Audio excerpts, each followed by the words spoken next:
on the Sunday Movie Marathon. Oh, shit. I'm Max. I'm KK Slider. I'm not KK Slider. What the hell is wrong with you? I don't know. Right, without the context of the conversation, you just randomly introduce yourself as KK Slider. Yeah. Episode Everyone knows 107. Nice. We are here talking about all things KK Slider, who I thought was a rap artist. And he's just a white dog. Yeah, he's a cutie. Right. Okay. I had to sit here listening to your inane babble about some dumb little video game about Yeah. catching fish in the sea. Yeah. And shaking trees that have fruit on them. Chopping trees down. Chopping trees down, yep. And then shoveling them out to make hidey holes. Right. Catching butterflies. People know. People know. They'll get it. Can you imagine if you guys went out like at least once ever? Your mind would boggle at the things that are outside your door. Well, Yeah, well, that was the thing. And that game came out when it was illegal to go outside. You used to get sniped if you go outside. we didn't get sniped to go outside. But yeah, this was definitely Well- the pandemic game. Yeah. This was the thing that everyone played. Actually, saying that though, this wasn't the game that I played intensely. Like, I played Sims on the iPad for about 3 weeks straight, but I was still working full time when the pandemic was on. So there was just brief moments where obviously after work you can't go anywhere or do anything. So after work I'd just come home and play The Sims for hours and hours on end. Bro, that was all we could do. Pretty much. What a weird fucking time when I think Yeah. back on it. We weren't allowed outside. Can you imagine if you'd have lived here Yeah. and you weren't allowed outside at that time? I don't know what I would Because do, to be honest. for anybody who doesn't know, you have no windows. Oh, really, you what, don't. If You don't really if this have any was windows. You wouldn't have had any natural daylight. Imagine being stuck in here for how many months was it? Oh, it was easily Yeah, it was like 4 4 or 5. Yeah. 4 straight. Just stand by the door. You can see sunlight there. Well, the thing is, you could go outside, but you were only allowed to go out for an Not hour direct within a sunlight. certain Yeah. vicinity or whatever. I just feel like you would have deteriorated if you'd been living here. Oh, I think I would have gotten You probably would have scurvy God or forbid something. it happens again. We all have to stay inside again because you guys, Oh yeah, I'd definitely. you'll go insane. Yeah, I'd be definitely buggered now because I wouldn't class as an essential service, so I wouldn't actually have to Yeah, go to work. my place is. So They I would were actually have open the all place to myself all lockdown. the time, which probably would actually drive me insane. That was the only good thing about the pandemic, was that I hated working full time, but because it was a good distraction, it was the best time I've ever done working full time, because everyone was in this weird sort of same boat where no one really wanted to be at work, but then what else would you have done with your day? So everyone was really happy at work because everyone was like, oh, people, I get to see people. And it's something joyous. And now it's just a weird thought because people have gone back to the idea of, oh, fucking hell, people. Oh, I hate them. Well, it couldn't happen again, I don't think. I definitely as in, allow it now. It will never experience a plague or ever again, because who knows, because I don't think people have learned. No. But just I don't think it could happen again. I think we'd all go insane and try to kill each other. Yeah. Oh, yeah, That would be the end of it. Yeah, it would definitely be some Lord of the Flies shit. That would be it. I don't think anyone would follow the rules either. Not that they really did last time, but I think it would be even worse. Well, the thing is, when your positions of power are being really hypocritical about how they've gone about the rules and stuff, if this was to happen again, it's gonna bite everyone back in the ass, because everyone's gonna be like, okay, and then just not pay attention to it whatsoever, because why should they? If other people aren't gonna follow by their own rules, you got to look after you. So if you have if you had some sort of, if I had some autoimmune disease or something, and I was like, oh, I can't go outside, and then I wouldn't. But you barely go outside anyway. Yeah, you know what I mean. was at a garden if you don't, the other you don't, day, but you do. the rose garden, and you didn't even know it was 2 minutes walk from your house. Well, that's because I have no perception of time. I don't know why the podcast I'm not talking about listeners needs to. Yeah, but it's the same principle of, I knew it was there, but I didn't realize it was as close as it was. Yeah. Well, But now you know. That's just And I how asked it be you, how for long me. do you think it would take for you to get to the beach from your house? And you said 20-minute walk. I was like, you would be surprised. Maybe about 5 minutes. And Yeah. it's really weird, because I did the walk last month. H was here and Chris was, I don't know what Chris was doing, but I said, I want to go for a walk, I'm bored. So me and H went for a walk to the sea, Yeah. and it probably didn't actually take as long as I thought it would have done. But my head just always goes, yeah, that's ages As soon as away. it warms up and we start going to the beach again, I'm going it's to be gonna amazed. blow your yeah, mind. I think it will actually. it really will. Especially especially when I'm so used to like traveling ages to get to anywhere. Yeah. Right. Weird, isn't it? Yeah. But you'll know. You'll know in the months to come. Yeah, this is where we drag Chris to go to tennis and the beach, and Yeah, you not only do you have a rose garden next to you and the beach, you've also got tennis courts, that we which do. I bet you didn't know. But yeah, that will be on the T-ball court. On the table court, On the table offshore, court. yes. Catch us there. Every Sunday, baby. So last episode we did the year in review wrap up of 2022. We Mhm. talked about what we liked and what we didn't like from that year. And one thing that I said that I really liked was the show 1899 that was on Netflix, and it just started its first season from the creators of Dark, which is a show I really got into over the course of last year. I was like, damn, another one from these guys. This is going to be good. And it was good. It was really bloody good. Really good first season. Highly recommend. And it's just been axed. Yeah. No reason was Classic given. Netflix. Classic Netflix, yeah. What? No reason whatsoever. Not really, I don't They think. said because it didn't get the viewer base that they were hoping for. That's bullshit. What? Swear to God. They like, didn't really give it a chance. It came out I don't like think they 4 did. months ago. And since then they put out Wednesday, which was like a huge hit. So they didn't really give it much of a chance on Netflix, didn't really market it at all. And as soon as Wednesday came out, that was their main focus, and they only focused on that show. I do think that they are that kind of service though, where if it doesn't become a hit right away, it's they got to are. go. I feel But like millions and millions of people watched it, though. Maybe, I know but millions of people watched it. I guess it wasn't as I saw popular the as they wanted it stats. to be. That's probably what is wrong Yeah, with it's it. always like, it wasn't as good as we wanted it to be. Yeah, And basically. it's like, it's a shame, you know, because these are really creative people doing it and like really good showrunners. So I was very disappointed to see, because it's like a big cliffhanger and you're like, oh, fuck, what's going to happen next? And no, you'll we'll never never know. know. The same problem I had with the OA when they cancelled that after the second season on a cliffhanger. I was like, what the fuck? What's going to happen now? And then they cancelled that. I genuinely hate when TV shows do that. It's Netflix, man. They just do it. Yeah, I think their thing is that they want the next big viral sensation. I was thinking and that unless if it's something next doesn't go big viral viral, sensation, they don't care. because that's what How many of gets those them can you what they have, need. though? Like, really? Yeah. Netflix has had loads though, so why Stranger did Things is still a thing. Like, why do they Yeah, I need mean, it to like, be? last year they had like Wednesday, Stranger Things, Heartstopper, and that was about it. I And think- don't know I how think- many. Heartstopper big? It was yeah, it was massive. really big. Yeah, I didn't really hear about it. it's probably not your thing though, Max. I That's think it was probably like why. big in like the TikTok community, which was- is like oh, where they It was want to. big with the queers and the young people. Yeah. I hear that's a big thing now. TikTok. Yeah, Not like trying to be like an idiot. Like, I'm just here like No, like it's it a massive boom nowadays. Yeah, People it are is. using it for like companies are using it for social media and all that. yeah. but it's- People are using it to like market movies and shit now. yeah, it's mad. It's even my fucking tiny company started doing it. Not the shop one, but my school one have actually started going on TikTok, which is fucking madness to me. But like, yeah, I guess it's because obviously, yeah, you got all the young people that have the attention span of rocks. What is it though? What is TikTok? Because I don't have it and I don't really care enough to So bother with it. It's basically just Instagram reels. you know, I have yeah, you know, Instagram like it's Reels, just though. it's just short videos in loop essentially. Maybe you could watch that on Instagram, right?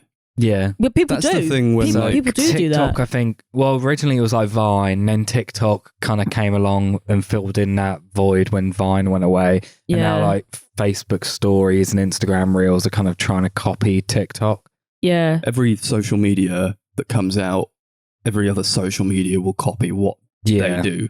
yeah, It's like when Snapchat got big and everybody started adding stories. Yeah, exactly. It's, yeah. it's just like, and I think I've said it before on this show even, like, just they all become copies of each other.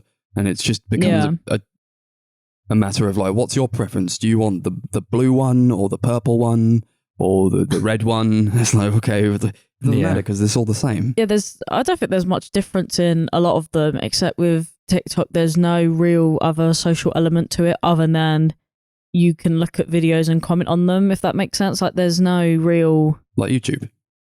Kind of, yeah, basically. There's no other sort of, like, communication bases in it, but I think it's... I mean... They don't I only communicate watch it on because it's just there, but then I think I feel sorry for like I don't know, like the younger people who have been completely wasted by these like 30-second videos, but they go up to 8 minutes now. If you didn't know this, I did or not. 7, like between 7 and 8 minutes now. But it Why? never used to be. Well, because you get those TikToks of people who read out Reddit posts and stuff, and they're like quite lengthy.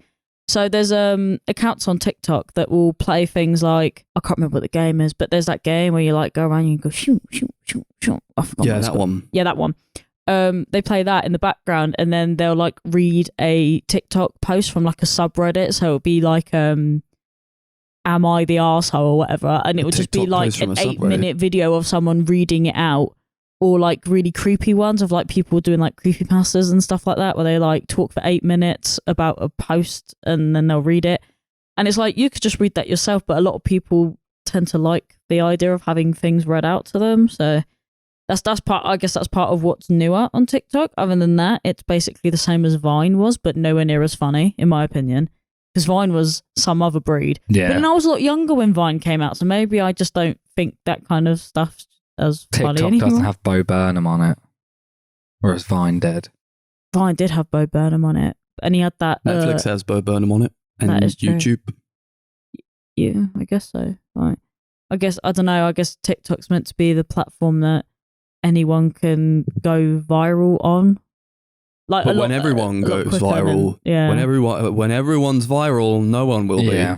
Yeah, no, this is the weird thing. Like, I don't really. I mean, obviously, I go on TikTok, but I've never made a TikTok before because I don't see the point in adding my nearly 30-year-old cringy presence onto the platform. But like, you see younger people on there trying to, I don't know, because they see influencers and stuff, and they're like, God, if I get on TikTok, maybe I could become like blah blah blah blah. And I'm like, who are be. I these? swear it fucking was like a TikTokers? thing for like you did like dances on it. Yeah, that's You that's danced. kind of how it started, Does and now everyone it's dance now? evolved. No one really dances on there now. Yeah, People do, started off but it's not people really. dancing or like lip syncing songs, and then that. Yeah, that that's why it was aspect called kind of TikTok, went away. because everyone was lip Wasn't that syncing to musically? like. It's It the was same thing. musically, It's the and then same it thing. changed into TikTok. It's the same platform with different name. I love learning new Yeah. things. Yeah, you're welcome. It's quite an incredible platform. If you don't want to get sucked into it though, because I actually need to make it like a stand for me to stop going on it so much, because I could go on it when Chris is reading, and I'll be on it for like a good half an hour, and then Chris has to like chuck my phone off of me, so I go to bed, because otherwise I'm just sitting there flicking through it for like an hour and a half. Right before you go to bed. Yeah, Yeah, Bad for your eyes. it's also bad Not to for be some fucking grandma, but yeah. That's why I read before I go to sleep. that's why I've got the blue light filter after a certain point at night. I've got the blue Turns light on. filter, but it doesn't look any different. Me and Chris were discussing this because apparently a blue light filter on a Samsung so much better than on an iPhone, and that is true actually, because mine doesn't look any different. Yeah, but my mine goes, Samsung like, would a have. bit orange. Yeah, Yeah, this one doesn't change color basically at all. But I don't know whether people would argue that's like better. It's like, oh, but this blue light doesn't look any different. I'm like, yeah, but does that mean it's actually doing anything? Like, I don't know. Yeah, who's to say? I won't say like I'm not getting into the science you of do it, the but I blue assume, light filter and then you can just still go on your phone for hours and hours until you go to sleep. I know, which but I have done. Like, I do quite a bit, but yeah, I know. it's I'm not. I awful don't think for that's it. like. I think that's going to come back and bite me later Oh yeah, down the line. 100%. Like, is The older generations don't feel it yeah like I think we will, because they're not. on their They phones all didn't the grow time. up yeah. with this kind of technology. So I think I'm interested to see what Yeah. happens when we get like old and like the effects of this kind of technology takes its toll on us. I know. I really need to like stop going. Like, I keep reading them. I mean, it's obviously like good for everyone to like not be on their phone for like the last I think it's supposed to be like the last hour and a half of the day. You're supposed to just like, Mhm. you know, pop your phone on charge, set an alarm, and then like do whatever you've got to do and go to bed. But apparently for people with ADHD, it's actually like one of the like beneficial things to do, because obviously it gets you back into a routine of like actually sleeping when you're meant to, because your brain doesn't shut off at a certain time like it's supposed to. So obviously like when you've just watched 4 million TikToks, you're still processing all of those. So I should really get off of it, but Yeah. I can't help myself. Like when Chris is reading, Well, I'm just it's an sitting there addiction, doing right? nothing. Yeah, It is pretty much. addictive. It is. Like just straight up. Little bits of dopamine all the time. Yeah, it doesn't help. But anyone listening should maybe take notes. Maybe We're all addicted to our phones. we are. It's sad. Part of my New Year's resolution was to do my own little thing, 365 in 23. 365 in 23. What's that even mean? 365 movies in 2023. I'm going to try and I should have known watch that. 365 Just That's movies generally, movies or that I've movies you've never not seen before. All right. Okay, Movies that I've never seen. one movie a day. I mean, with you guys, that is pretty much it is possible to some degree, except on days where it's not. Kitchen gadgets you need it's always or don't. possible until it's not possible. Who's to say? I I've don't kept know. up with it so far, but we are 4 days into the year as of recording. So we'll see. Who knows? That's what they say, though, isn't it? how that will go. We'll just keep spinning the wheel until we only get things you've not watched. Mhm. So yeah, I think because of That that, could be handy. I'm probably a lot of my recommendations on like free for alls are going to be stuff that I've not seen. That's I just alright, thought that would be quite interesting. I think wanna- that wanna might see hit more the spot. movies. I calculated it at the end of last year, and I was like, oh, all right. I think I watched about 190 new movies that I'd never seen. I'm like, I can do that. Plus more. See, this is Who knows? Yeah, I don't want to that's like give up my magical. life to do it. But like, we'll see how it goes. that's quite a magical way of looking at it, because for me, almost every time we do this is like a new movie I've never Mhm. seen. So it's like Christmas every day. Yeah. Last year, I wanted to listen to an album every single day. Didn't you though? I thought you Jesus. did. I didn't. Every day, that takes something. Yeah. Well, because I was thinking, it's only like an album's like about 45 minutes on average. I can listen Yeah. to that on my way to work or on the way back. Gets tough. And yeah, after Yeah. about 2 or 3 months, it just got to the point where I was just bored of listening to albums. I just wanted to Yeah. listen to podcasts or like just playlists. Bored of music. Wow, I never thought I'd hear the day. Yeah, that'll The be me at musician the end of mans. that's the end of this year. I'm bored of Yeah. movies and I Well, stopped doing the I podcast. still wanted Me? to listen to music. I just didn't want to listen to a full album. I just wanted to Yeah. listen to like a mixture of shit. Mhm. Oh yeah, no, that's probably quite difficult. Yeah. For me, I that'd be usually really fucking listen easy. to a new album if I'm at the gym. That's when I'll do that. Because I got the time to kill. Oh, I would do that at work because I'm at work and there's nothing else playing. So if like when it's a bit like what Chris is saying, like you get bored of listening to stuff. But like if I have it hooked up to my phone or the work iPad or whatever, it'll play like the same music because obviously there's Mhm. like the algorithm going. So like if someone was to tell me to listen to an album, if I'm at work, I'm more likely to listen to it than if I'm not at work because it'll Yeah. be in the background and it'll be something to play rather than me going, what can I put on now? And then like dredging through all this music that I Mhm. play all the time. Yeah, I just get our friend Reed to recommend me albums. I can So never I can play listen anything to them Reed at- recommends at the store. Yeah. No, you can't. No, I could That's why never. I have to do it like with headphones in. That's And like fair if I enough, yeah. listen to like yeah, it's just like you see it like evolve. Now I'm like really Yeah. into death metal. And you've shown me that this time last year, probably not. Probably wouldn't have gone Could for you it. imagine? But now I'm like, come on, let's go. Could you imagine people shopping for their fucking crystals and all you can hear is fucking like I can't think of a Yeah. death metal band right now. Napalm Death. Napalm Death yeah. fucking I have listened blasting to out the Napalm Death, yeah. speakers. I listened to a Napalm Death. Funny you should mention that. I listened to one like the other last month. I don't think Fucking I've good. ever listened to them, to be fair. Good stuff. Yeah, they're a good band. Yeah, Mm. they are. Cool. That's my challenge. Mm. 365 and 23. Good luck. Thanks. Chris, you got anything for yourself? No. No New No. Year's resolutions. Didn't you say at the end last episode? Yes. Yeah, you like, yeah, then you just didn't say anything. No, I want to. He failed It's it. like the same like generic ones I say every year. Like I want to create more things. I want to like get into shape and look after myself better. Like the sort of stuff that I think everyone has as their New Year's resolution. And they like stick to it for like a week and then give up. Just fall back into their same normal What I routine. was scared of going back to the gym. The resolutioners. I thought it was going to be packed. I thought it was actually going to be the same for me though. Like when I first started going back to the gym last year, which finally I can say that I've actually been going to the gym regularly enough. Woo. That it's not a technical New Year's resolution anymore. Yeah. Just continue to go to the gym. I actually I really like going to the gym, but I also Oh, I love it. don't like going to the gym. It's a complicated relationship. I sit there and I go, I'm going to go to the gym because I want to go to the gym. And then I'm about halfway there and I'm like, oh, I can't be fucking bothered to go to the gym. And then like by the end of it, I'm like, I'm at the gym. I'm doing things. But it's like, I only like to go when it's like super quiet. So I only like to go on days where I'm off and it's like, I get up really, well, not really early because I know people that, get up at like 6 or whatever to go. But if I'm up there by before 10 a.m, I'm good because there's no one ever there, basically. I try to go 4 times a week. And it's like, because I work Monday to Friday, 9 to 5, it's very hard to go when no one's there. Especially in the winter, because I used to wake up at fucking 6 a.m. to go to the gym. What, would it be busy at 6? It was busier than you would think. Jesus Christ.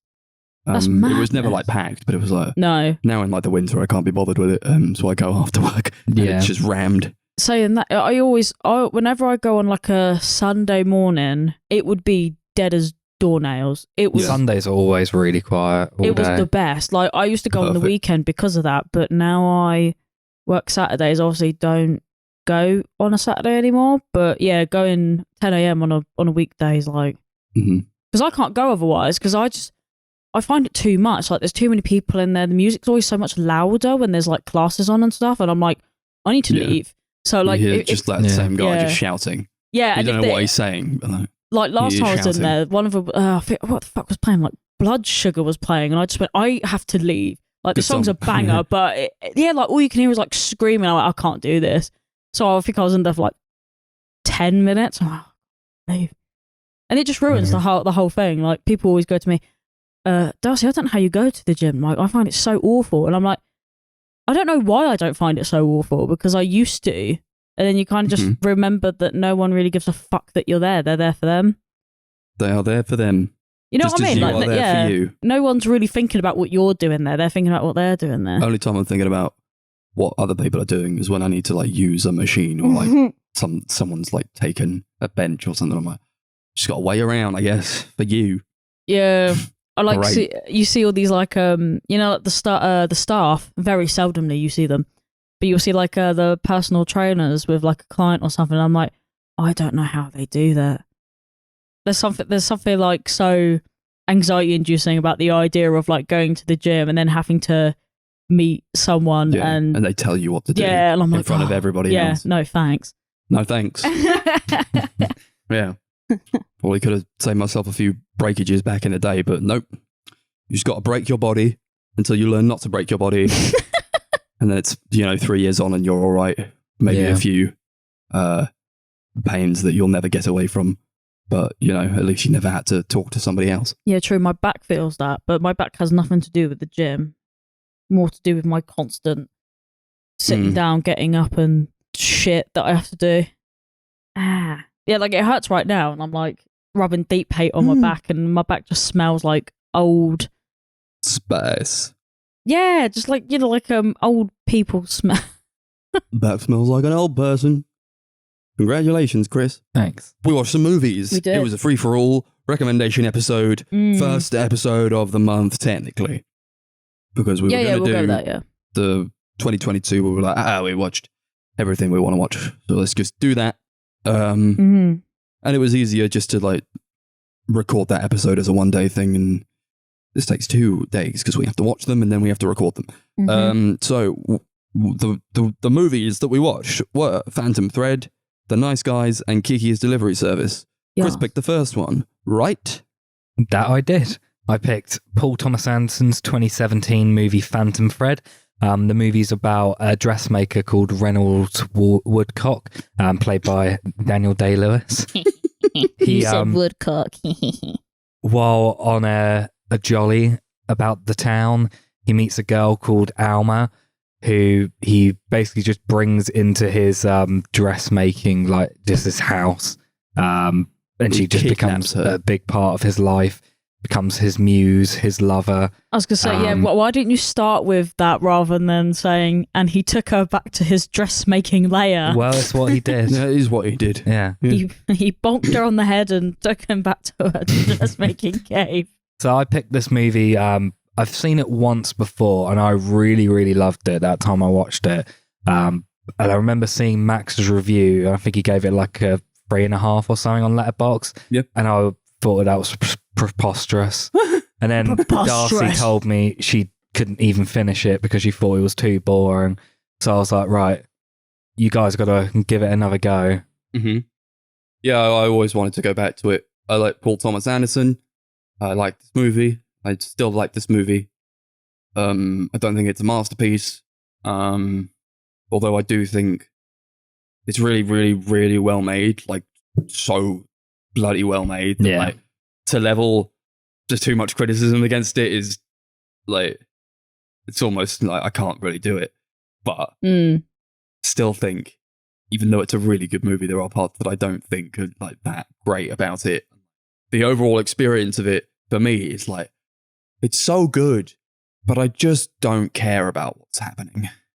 I'm in the category of, I don't really have anything bad to say about it, and I know this is the point, but I hated everyone so much that, that kind of sours the experience a little bit. Like, if I don't care about what's happening to them, that is kind of what I was thinking too. This? It's like, these people suck. Yeah, these they're people fucking are awful people. They are all awful. Yeah, and like, I get that's the point. That is the point. But it's, like, I'm just like, well, how do I like juggle that if like that's exactly what it kind of makes me feel like? If that's what it wants me to feel. It's like, exactly. It's this vitriol of these horrible little people. Yeah, I think I really enjoy just watching bad people, like characters that you hate. I feel like I kind of love to hate them. Like, I get so much enjoyment out of watching these characters and just thinking, oh, you're such a terrible person, but I'm having so much fun watching you be a terrible person. Well, actually, to be fair, there is nothing more than me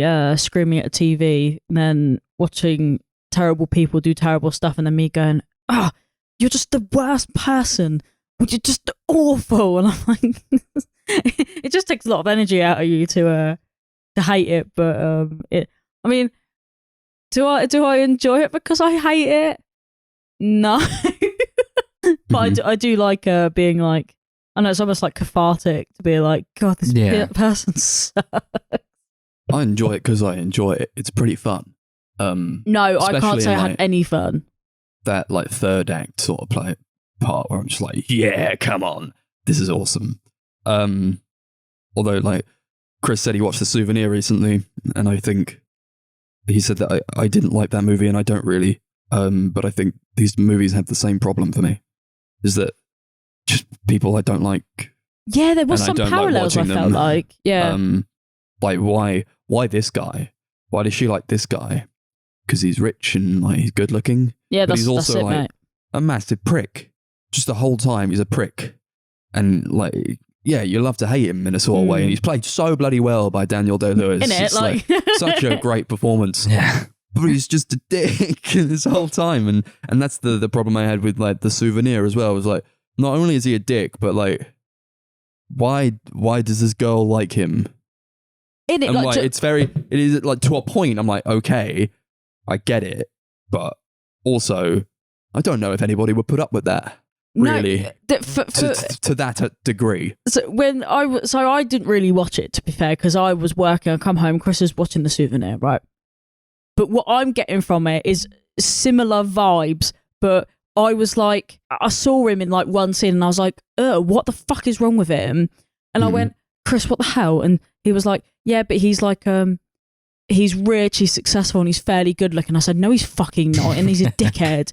Tom Burke. Yeah. And this is just it. I thought the same thing with what was his name again? Reynolds. Great name, by the way. Yeah, Reynolds. But, Reynolds Woodcock. but the thing is, Daniel Day-Lewis is actually kind of attractive in a weird kind of way. I can't explain it because I think he's a bit too old. But what I mean is, there's like this sort of like, if you looked at him, you I don't know, you get that whole sort of like silver foxish kind of vibe going on. Whereas the other guy was just a fucking strung out heroin knobhead, and I didn't like anything about him. But this guy, maybe you could be like, he's kind of suave. But then he starts talking like, oh yes, can we get the butter and biscuits and the scones, please? I'd like He's a rich confident, fancy tea. he knows what he wants. Exactly. And he will do things for you. Yeah. I Like, think that's sort you probably out. what she finds attractive about him. Yeah. It's I like, mean, he like I is said, he's kind of suave. He's very suave. he is kind of charming in a way also, even if he is like a pretty shitty person. There's definitely a charm to him, Yeah, but- especially when he's like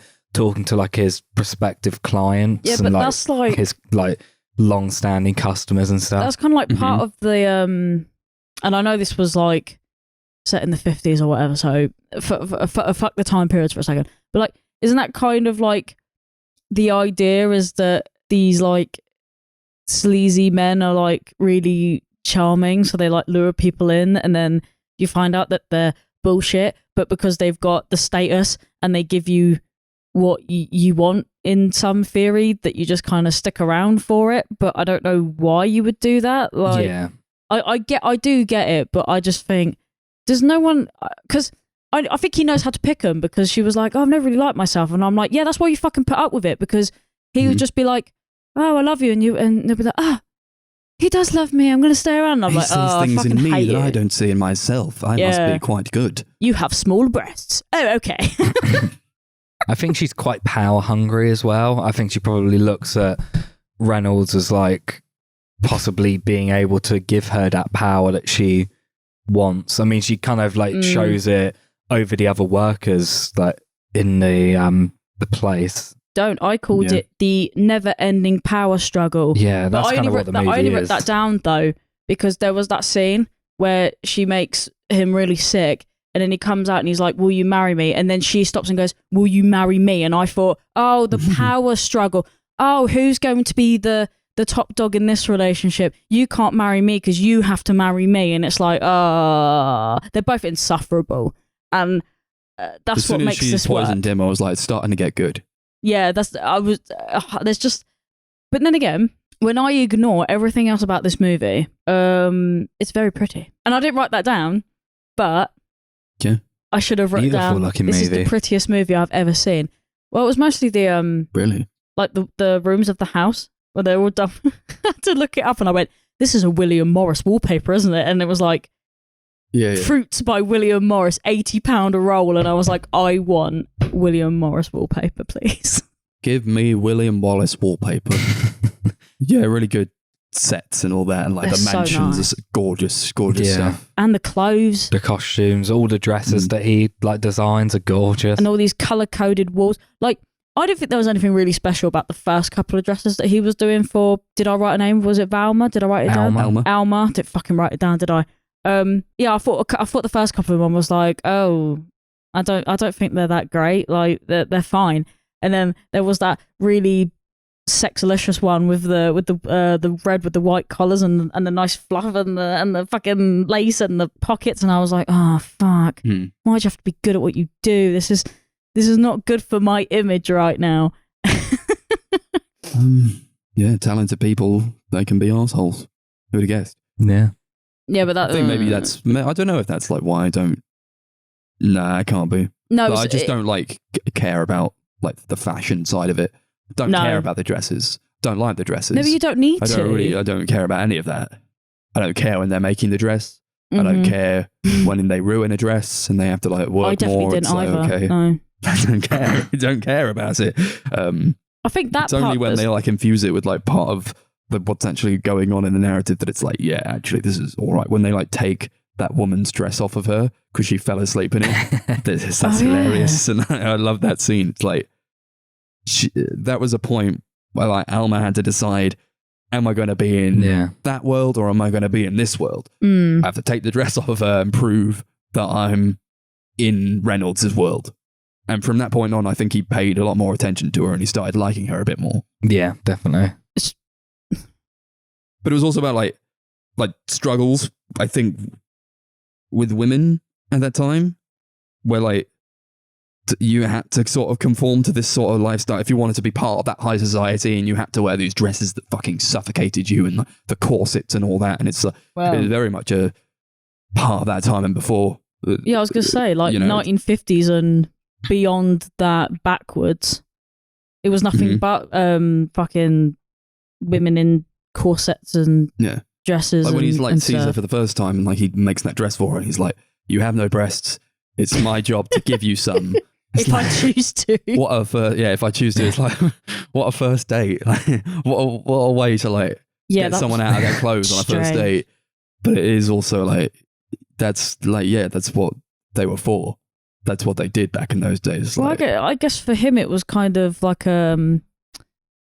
these models are simply just models. They're not really people. They're just kind of, I can put dresses on these things and they can make my stuff look great, and people come up to me in the shop and say, not the shop, the restaurant, and come up to me and go, I want to be buried in your dresses. And then someone will say, oh, I would do that, but that's a waste of a dress. And it's just like, this is madness. They're not people. They're just like things. It's like if you were buried in my dress, my man over here would come and dig up your grave and take the dress back. I mean, I see where they're getting at, because to be fair, to die in nice clothes would probably be a waste. Yeah. That's just my thinking of, that's me being practical, not me being like inhuman about it. You know what I mean? Like for him, there's some sort of like hidden agenda, because he seems to, I mean, like this whole movie, basically, everyone loves their positions of power, don't they? I want to be the biggest bollock in the room. It's like, okay. When I die, I'll die without clothes on, sink into the dirt and just become food for nature.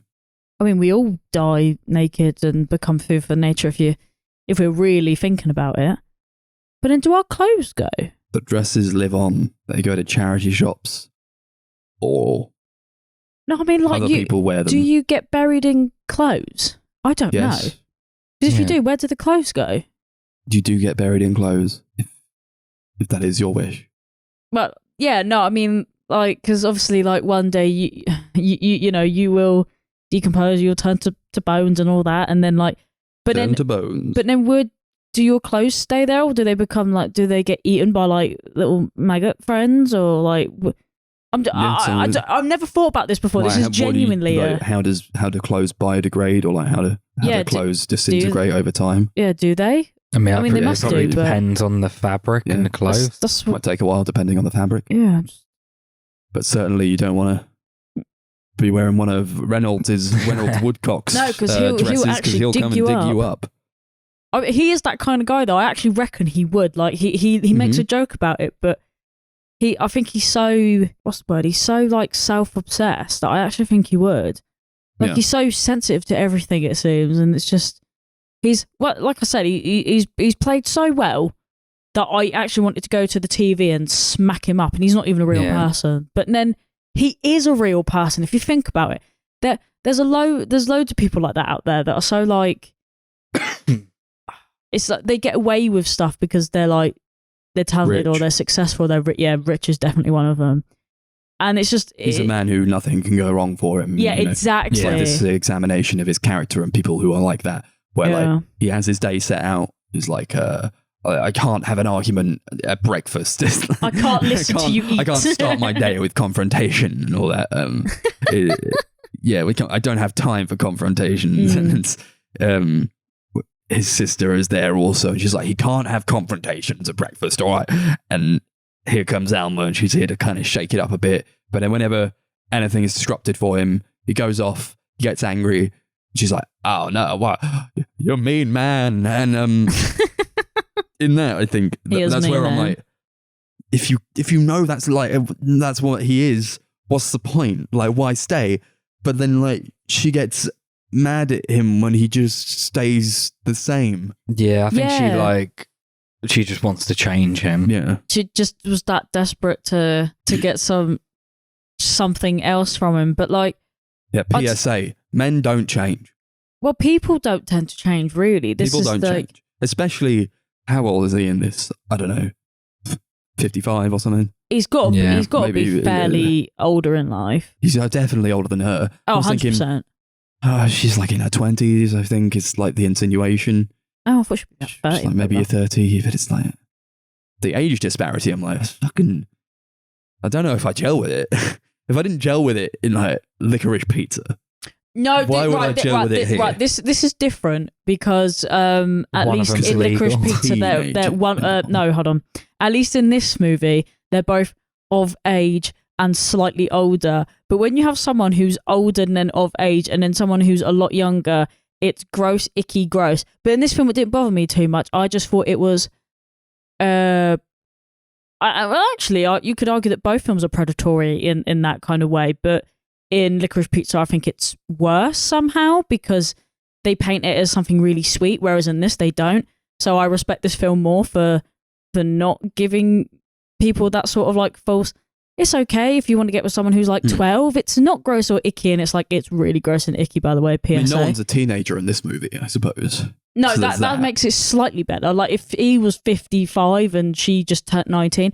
I mean, I actually don't know how old she is. Maybe she was 19. I don't fucking know. But I don't think she was. So I'm going to go with the notion that she's not. No, and I'm okay with that. Sense.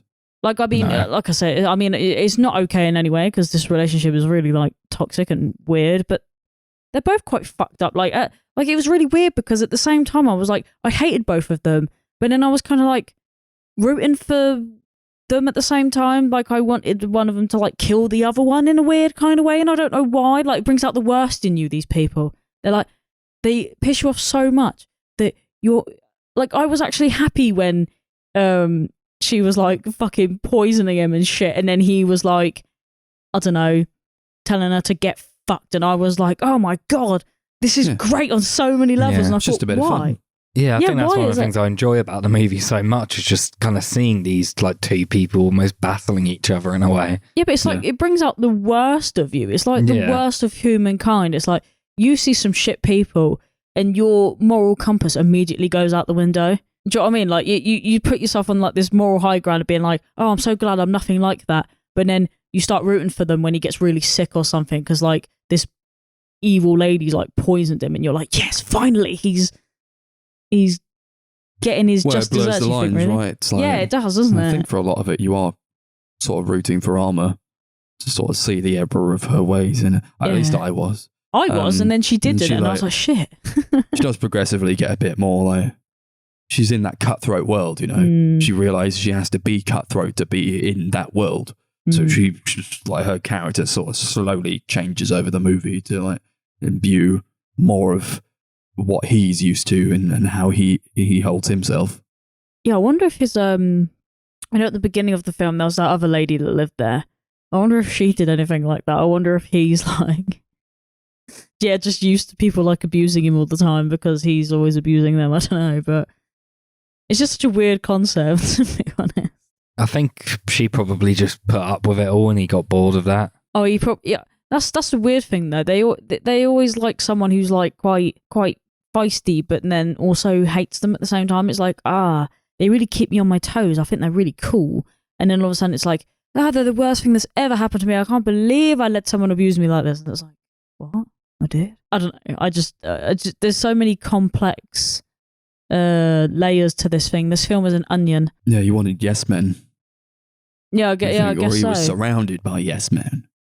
But as soon as as she decided to like, as soon as it came to the fact that like she was going to like disturb his like comings and goings and like how he goes about his day, he got a bit more upset with her, I think.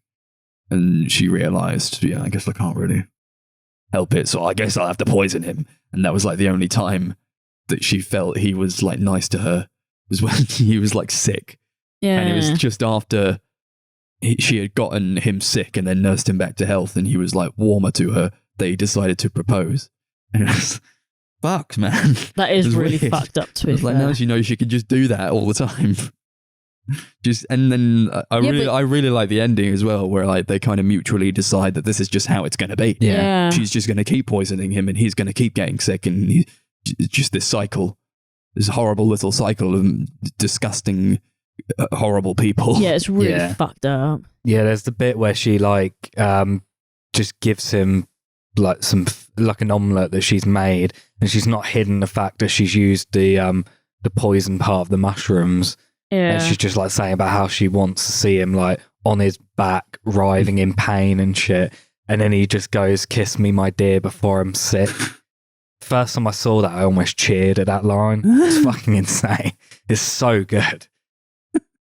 Why do you like it? I don't know. I just think it's like just genius writing. It's good. It is, good. but it's also like, once again, this is where the lines are blurred, because you think you can't cheer at that. That's fucked. You just can't do that. I just feel like it just brings everything to like a head in this one line. It makes sense for the story and the character. Like, it's very characteristic of him to do that. I would think. Like, I don't think he could have said, "Be gone, she witch," like, because she's not even eating anything. She's literally just got this empty plate in front of her, and she's literally got her fucking elbows on the desk or whatever, just watching us eat. And I'm like, yeah, that would be a big red flag to me. I'd be like, oh, she's not eating anything. This must be weird.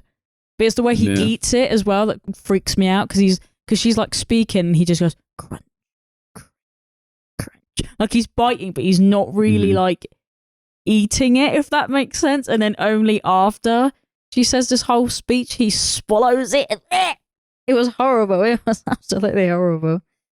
The look of a man who knows he's eating poisoned mushrooms. He did. Yeah. I kind of I respected it, to be fair, because he was just like, okay, sign me up for poison. Yeah. Like, would that eventually kill you? Unless maybe it won't, and you like it just poisons. Do you know what I mean? Like enough to poison him to a point where he'd just be ill and nice to her. Yeah. Because there was a lot of fucking mushrooms in that last omelette. I actually thought she was... I mean, I knew what the ending was because Chris told me ages ago.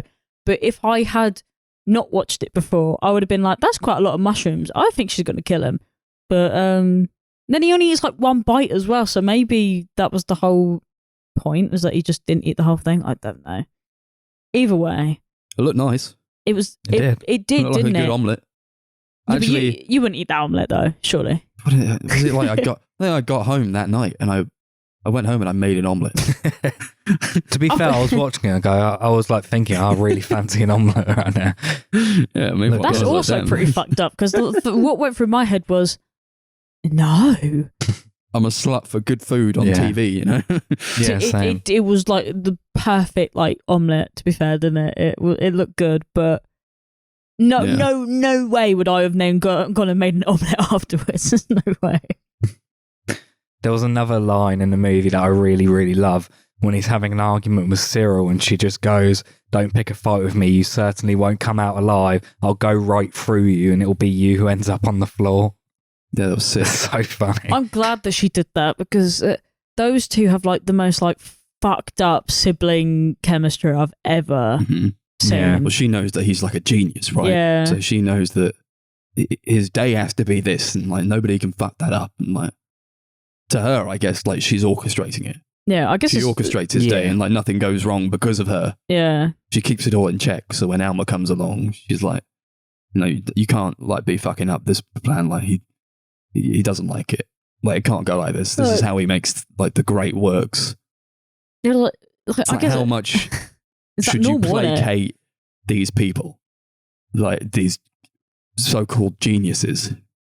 Oh, what, like, in order for them to make their art. I think that's just really fucking stupid, personally. But then I'm not a successful fashion designer, but I do think that you're like, to twist your routine even slightly, it's going to hinder it. It's just bullshit, isn't it? It is a different world, like completely. You know, it all feels fake. It really all feels does. weird in the way they speak to each other and the way they do things, even just the way like the camera communicates it, like goes through the house and like swerves around. Like really lovely, elegant camera work in it, and just this isn't real. None of this is true. These are not real people in a sense that like this is not how real people go about life. But that's what Because Alma he's says. like insulated in this world. This is what he thinks is true and is real. Yeah. So when somebody outside from the real world comes in, yeah. threatens to fuck that up, throws a spanner in the works. I guess that's normal for him, though. I guess. But like I said, Alma says it perfectly herself. She's like, nothing about this is natural. No one speaks to each other like this. No one does this to each other. I'm like, it's true. These things, surely. I mean, they probably do exist somewhere, but they surely don't, right? She's like, I want to do something nice for him. I'm going to make him dinner, and I want everybody to leave the house, so like we can just have like a date together. And Cyril's like, that's fucked up. I really would advise against this. Like, and it's like, Jesus, like what? Imagine what? Yeah, the whole thing's just baffling. he doesn't like surprises. I would advise against this. He doesn't like surprises. It's true, he doesn't. No, he doesn't. He hated it. Yeah, he gets in and goes, I think I'll have a bath. Yeah. Yeah, he seems gets to be dressed so in his pajamas so and a rattled. waistcoat and a blazer. Yeah. That's fucked up. I guess because in his mind, he's like, I was ready for bed. I was just going to go to bed, have a bath, go to bed. But now you want me to do this and put on a show of it. So I guess I'll put on like a waistcoat and a blazer as well, considering I don't know what the fuck's going on. Or like why this is like impinged upon my night like this. Yeah, it's like it's a massive inconvenience when it's literally just him eating food. It's so fucking weird. But I really like that scene because like it was a point where I was like, but what did you expect, Alma? Yeah. This is him and this is always what he's been. Like, is it really a surprise that he's acting this way? That he's telling you that he doesn't like it and you've been told that he doesn't like it? Why would this be a surprise to you? Yeah, like I agree he's a dick and like nobody should act like that. It's like horrible, but that is how he acts and that's how he's always acted. Yeah, I agree because you were literally told by everybody that he was going to do this and then you're surprised when he does. Why? Yeah. Why are you surprised? You knew. And deep down I think she knew as well, but she was still like, I'm really had it up to him. Like, why are you acting like a baby? Like, he's always been a baby. Yeah. And he's like, I'm not. And I'm like, the second someone says they're not, it's like, not a baby. Stop it. Dressed in pajamas and a blazer. Innit? Oh, honestly, God. Like how a child would mimic their father. Yeah. You know? Yeah, shit dinner though. Yeah. Oh my God. Fucking asparagus.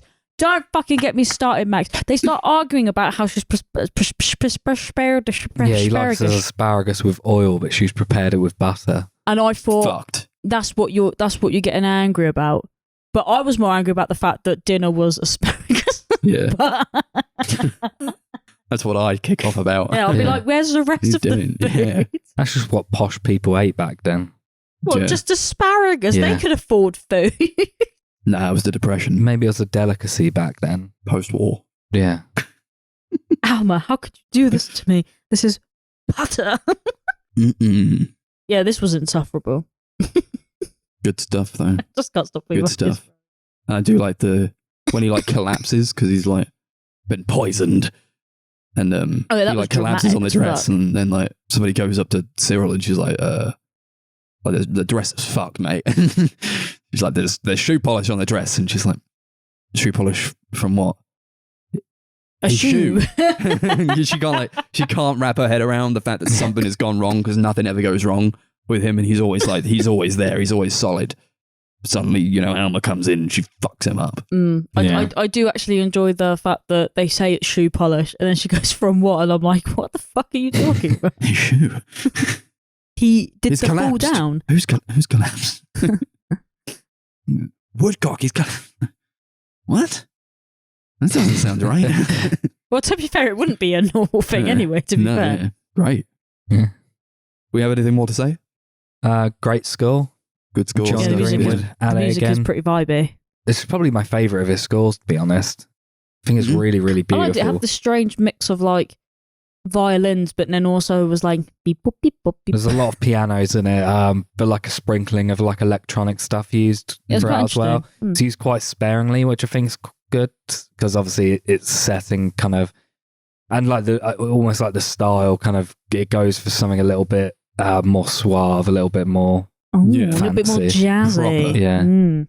But I think when he does like sprinkle in like some electronic beeping noises, it Yeah. works well. Especially like in the intro title card, it's like used really well. The beep boop Yeah. bop bop. I think we're I like the music a lot, but it was like when I was like kind of bored with the movie, or I was like, can't I just keep something happened when the music played. It was like it was so like within that world, or like proper, because it was like very uniform in that way, and how it was composed. I was like, this is pissing me off. Oh, I see what you mean. Yeah. It's like almost like telling me, it's still here. I'm like, okay, great. Oh yeah, like I want it to move on. Yeah, there's not much escape from this movie. But I guess that's also part of the point. I have to be stuck with them, therefore I must endure this experience as well. Mm-hmm. Good stuff. I'm glad I watched it again. Yeah. What do you want to rate it out of, Christopher? What's the plural for asparagus? Asparagus. Asparagi? It's asparagus. Asparagus is not a word. I just made that up. Why did you believe me? It's got to be asparagus. Asparagus on a plate. There's not one asparagus. What's the singular for asparagus? Asparagus. It's like sheep. Word jinx. I don't like this. Well, no, but you have to think about it, Chris. Like, if someone says, put the asparagus on the plate, that could mean... All right, there you go. One asparagus for you. Or I'm 10 going to write a strongly worded letter to the writer of the dictionary. Right, anyway, it's out of asparagus then, I suppose. Go ahead. Yeah, I fucking love this movie. It's one of my favourite Paul Thomas Anderson movies. Definitely one of Daniel Day-Lewis's best performances as well. But he's just like incredible in pretty much everything. So, yeah, really love it. Glad I watched it again. I give it 10 asparagus out of 10. It's good stuff. I'm not in a hurry to see it again, although I do like it. It's not. I don't know if it's really up there in terms of like Paul Thomas Anderson for me. I much prefer something like a Magnolia or There Will Be Blood. This is still really good though. I'll probably give it. It went up for me. It was quite entertaining. I'll give it an 8 asparagus out of 10. I've just ruined the whole rating system because out of nowhere I googled plural for asparagus and it's actually worse. It's asparaguses. Asparaguses. Yeah, I don't like that. Asparaguses. Yeah, let's just change what we're rating this movie out of now. No, I don't like it either. So with the second I saw it, I thought, fuck. We're rating it out of woodcocks now.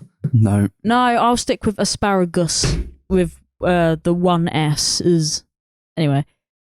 I mean, yeah, this is the only other movie. What was it? What was his name again? Huh? Daniel Day-Lewis. No, the director. Yeah, I think this is the only other movie I've seen from him. You've seen, I think.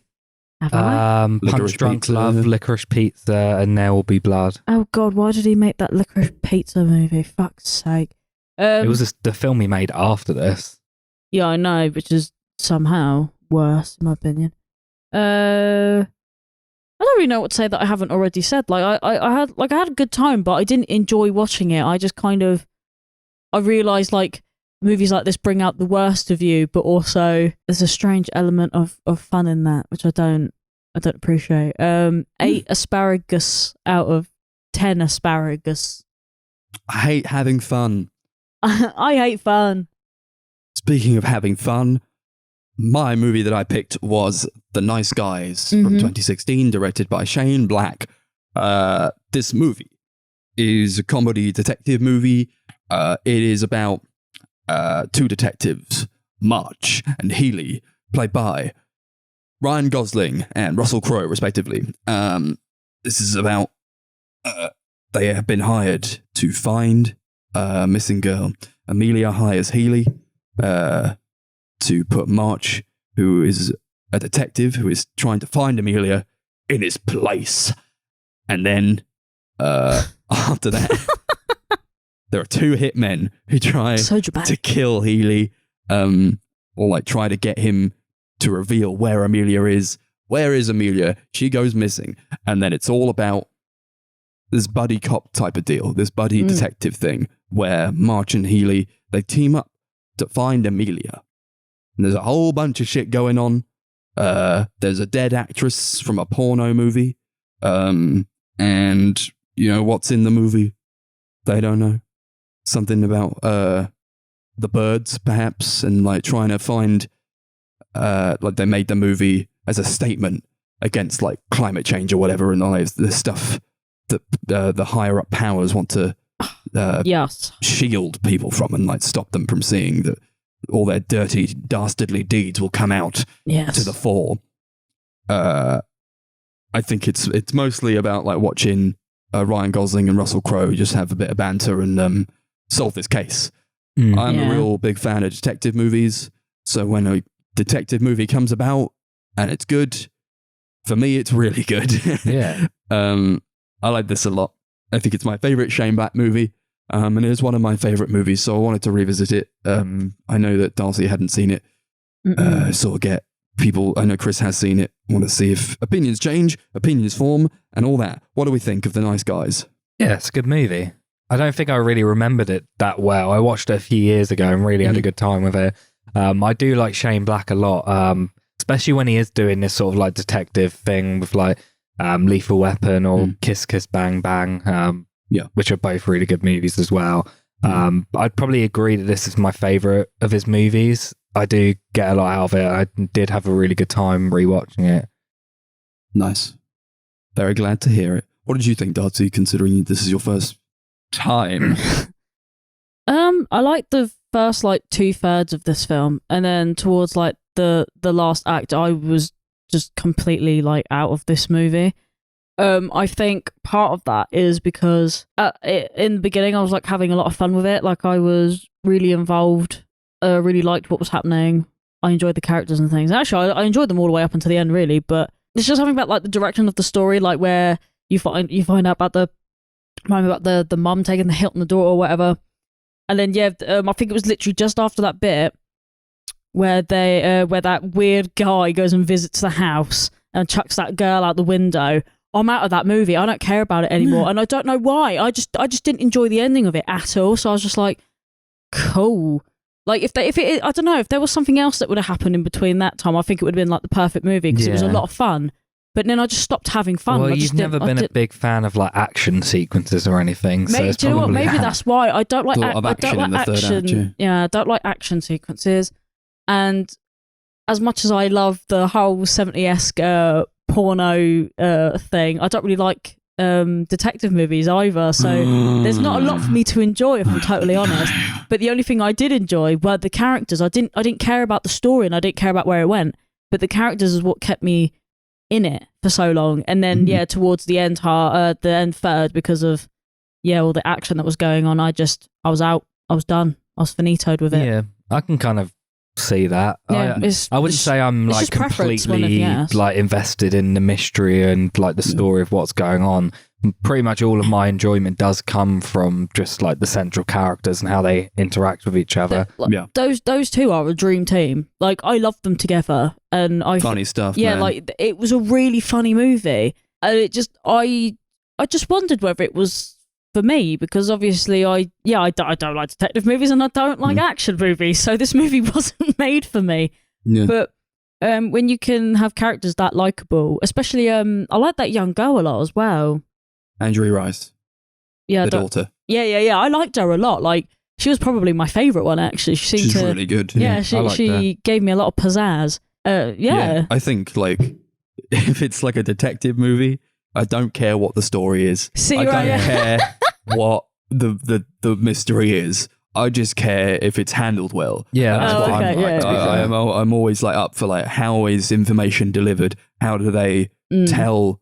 How do they feed the characters information, and how does that progress the story? Like, is it clever? If it's done, if it's clever and it's done correctly, I'm always into it, and I don't really care what it's about. It could be about anything. But I think this gets it right. I think The Nice Guys does a very good job of it. Yeah, definitely.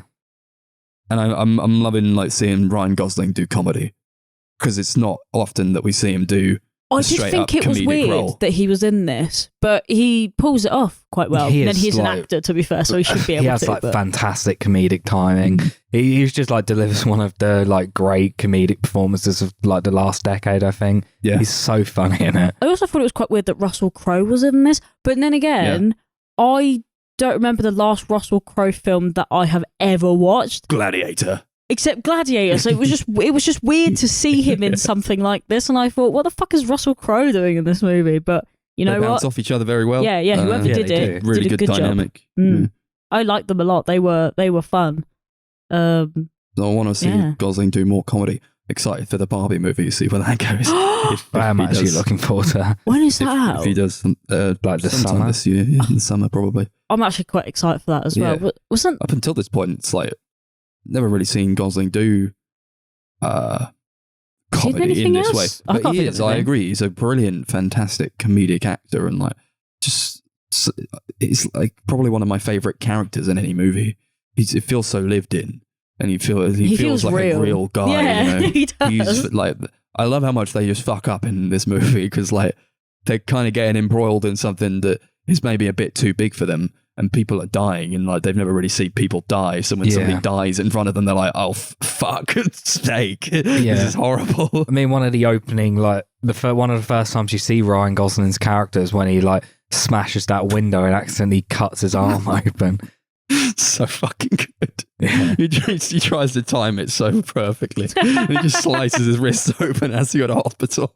I don't know what he expected though, because the way like it because I'm really bad, but it reminded me of the time that our mate Connor smashed that fucking mirror and not mirror, the window in the His door. front door, yeah. When And he it was reminded me of smashed. that because I was like, what did you expect to happen? If your arm goes through it, the whole of you is going to get fucked up, not just your hand. Right. It's so fucking good. It was really I funny. think they showed that in the trailer. I remember seeing the trailer when it came out, and that like sold me on the movie. Yeah. Like that one joke I found so funny. I was It like, was right, I'm really in. funny. It's like it's really good with the writing, like the comedy in the writing, but also like that physical humor who's in the movie a lot, and I think they both of them sell it really well, especially Gosling. It also felt quite fitting to him as well to be this what's it like this PI? Yeah. Who like is so like incompetent, I suppose, is that he's the worst detective in the world. His daughter calls he's him. able to leave his like fucking blood stains everywhere and shit. I don't know. I thought it was quite fitting. That's why I like That's why I liked them so much. Like they just they felt real. Yeah, they don't take like enough care in what they're doing to like apparently not. Yeah, stop bad things happening to them. So when the bad things do happen to them, it's like this is a result of like improper training or like experience, or like when Russell Crowe, when Healy comes into his house and he's like, "You need to stop following Amelia," and then he breaks his arm because of it. Oh, that was fucking rancid. He like won't learn his lesson. He like reaches for the gun in the cookie pot and he just breaks his arm. I thought what you were going to say was because he kept revealing bits of information that clients had told him, and he was like, "Why do you keep doing that? You just gave all your client." He's like, "Yeah, you were going to break kill my me. arm." Why would I do that? Yeah. Oh, well, that bit where he's like dance. What the fuck was he doing? He was like performing. Oh, he was doing. I'm a great actor. Try and pretend to shoot me, and then that woman at that porn party pretends to shoot him, and he like flies off the side of the building. That's a good part of his character as well. It's like he's kind of an alcoholic. Why was that so amazing? Why was that the greatest thing that ever happened? He is fucked up, this guy. The first time you're introduced to him, he's like in a bath, but like fully clothed. He only gets out because like his daughter like calls him and he like gets out of the bath. I feel like he might have been like trying to kill himself at that point. Yeah. Because he's got like the TV on the end of the bath and he's just like fully clothed. I hadn't even thought about that. And then when he like gets up, you see on his hand it's written, "You will never be happy," with a smiley face on it. And I like how that was called back to at the end where like they go through all of this and it's and in the climax he like looks at his hand, he's trying to get this tape and trying to do something right. And it, like the never has been smudged out, so it says "You will be happy" with a smiley face. It was like so good. It's great reincorporation. I think Shane Black does a really, really great job of like developing these characters throughout the movie. They do feel like real people because he's like giving them such a rich, deep backstories, and there's like so much personality to them all. And I think and the world just generally just feels so lived in and so. Well, 70s, sleazy type of porny type sleazy. vibe. The music is like this, like really great, like 70s type, almost like pornographic. Like no joke score to it that you would hear in like a 70s porno movie. The first note I have, right, bearing in mind I've never seen this movie before, don't know what it's about. I didn't even bother looking it up. And the first note is 70s porn music. And that is literally the first note because from the bar, it's like 70s Yeah, it porn does. It feels music. It's like lived bam, in. bam, bam. It's it's like we're talking about this film in like a really like not even like a proper serious way, but there are like some very strange notes I've got on here, and I don't know what they're about. What is it? There's one here that says "poor fish." When he like, yeah. What the fuck? What did I when write that Healy for? goes up to, he like goes to interrogate these guys, or like they're there, the Blueface and Keith David, and then like Blueface just like he gets a fish out of the fish tank and starts throwing it at Healy. Like, oh, I'm not the fish. Oh god. I mean, I actually didn't even write that many notes, but a lot of it is basically stuff that we've said, kind of things about like how the characters are likable and the film's funny, and like I did actually care about what happened to them. Like I know what I said. I know what I said about the movie, but I did care about what happened to them. Yeah. And the thing is that I didn't like the last like part of it, but I still wanted to know like what happened to them. I wanted to know whether like everything was hunky dory. I nearly said like punchy dory. I don't know what I'm trying to say. But I feel like, you know, this movie's good because there's like even if you're like me and you don't really like these kinds of films, there's something to like hold on to, I suppose. Like there's something to ride with, if that makes sense. Like if you like, it feels kind of like a hangout movie, kind of. Yeah, It's very I'd much agree. a If you're a detective and you like hanging out with It's what all murderers, good hangout movies should be. It's like really good characters that you want to be with. But I think because like you hate it, all of Shane Black's detective movies are like that. Mm-hmm. Who like, is this like geezer? the ones I mentioned before, like Lethal Weapon and Kiss Kiss Bang Bang. Yeah, Oh right. this is the best of the lot for me. Yeah, definitely. I can't say I I know him only that just well. watched Lethal Weapon. I thought that was very good. Yeah, it's a good movie. Robocop Robocop 3. did Good 3. class. Robocop 3. Yeah. He's written more movies than he's directed. Like he wrote Lethal Weapon 1 and 2, but didn't direct either of them. Oh, sorry, yeah. no, that's because when I clicked director, I didn't click director, I clicked actor. But Yeah, He acted a he's lot. great. He was in Predator.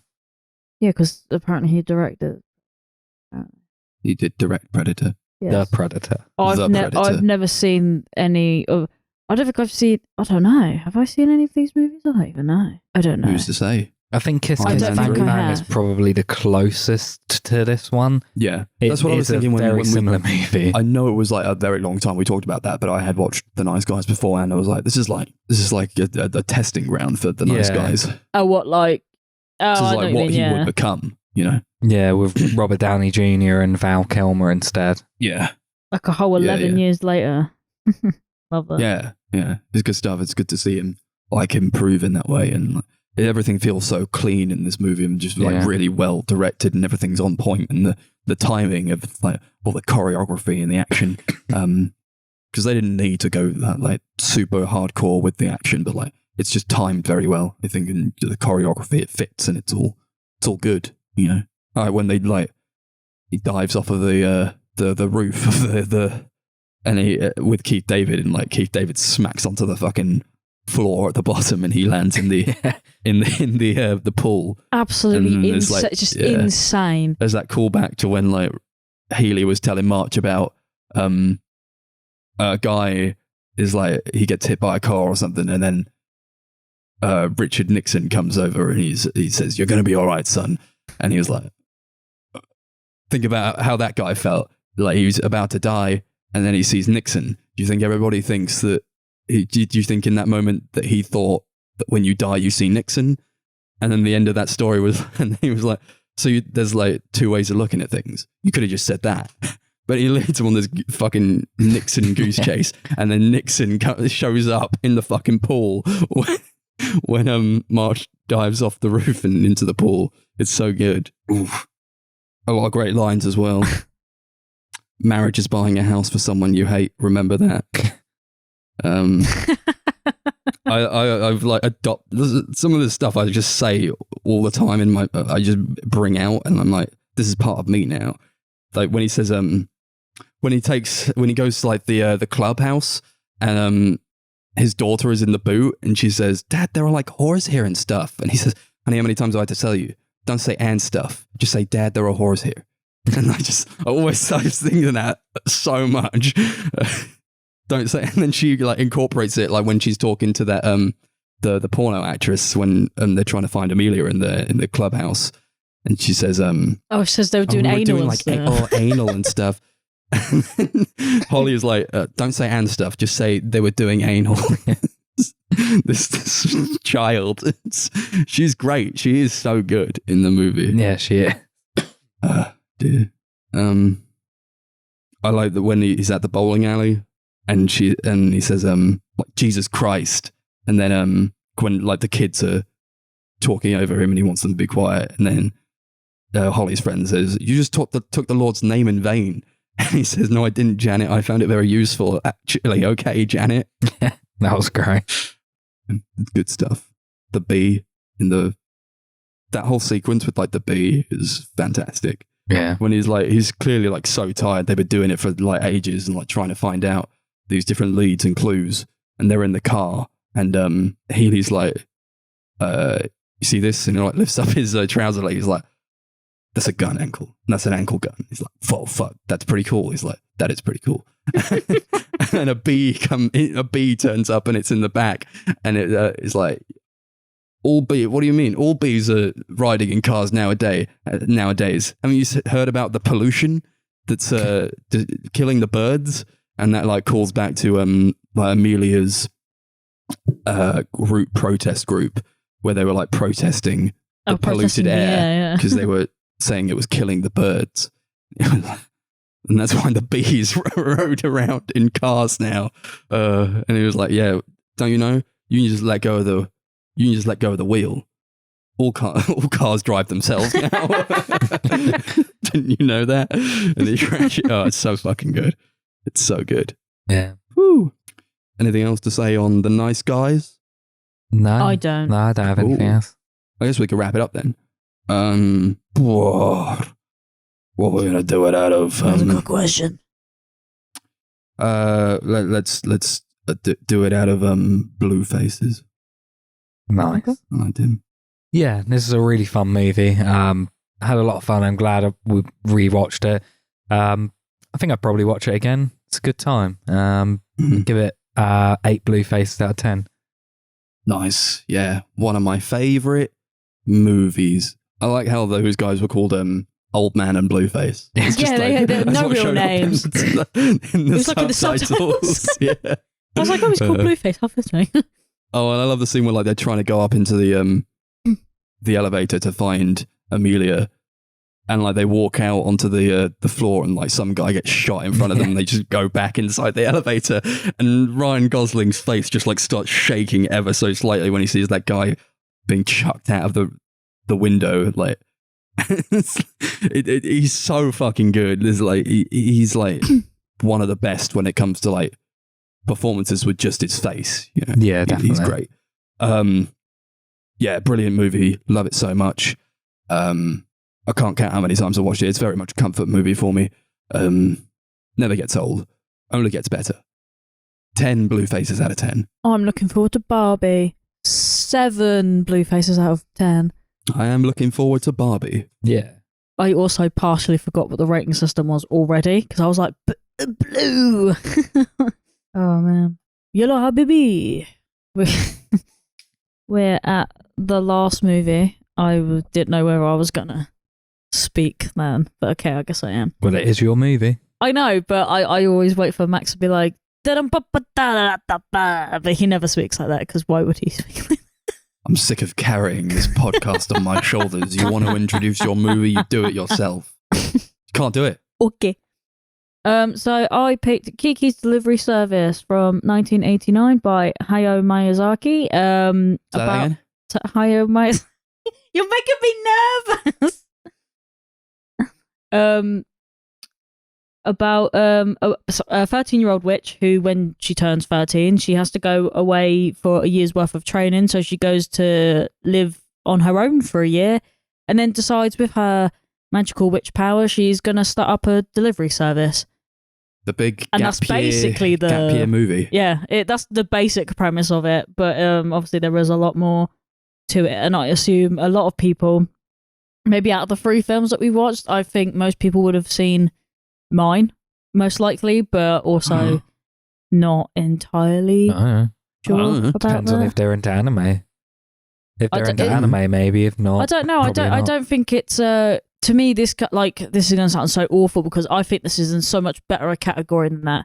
But this has the almost Anime. no I think the studio Ghibli movies are in like their own category of whatever, but they do.